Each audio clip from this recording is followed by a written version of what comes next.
Hello. Hello. হ্যাঁ বলো। এই খেলাম, বলো। বলি তোমাকে একটা জিনিস জানানোর জন্য ফোন করলাম। বুঝতেই পেরেছি, নাহলে তো তুমি আর ফোন করো না, কাজী বলো। বলছি, ওই আমাদের অফিস থেকে একটা সামনে একটা ট্রিপ আছে, কাজের জন্যই আর কি। তো গোয়া যেতে হবে, আমরা অফিসের কজন যাবো। अभी मजा आएगा ना भिड़ो। ওই পরশু দিন বেরোবো আর কি। তোমাকে বলে রাখলাম, এখন খবর হলো তো। কে কে যাবে?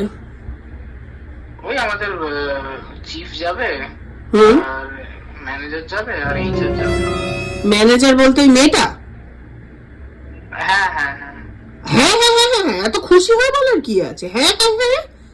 খুশি কোথায় হচ্ছি? দেখো, বেশি বাড়াবাড়ি করো না, ঠিক আছে? আমি কিন্তু টেলারিং এর কাজটা ভুলে যাইনি, কেটে একদম পার্সেল করে দেবো, মনে থাকে যেন। না ঠিক আছে, আমি তাহলে ইয়ে ক্যান্সেল করে দিচ্ছি। Good boy. ঠিক আছে, রাখো। বুঝতে পারলে? কেটে পার্সেল করে দেবো একদম। আমি পারি না আর পারি না, আমি কেন মরি না।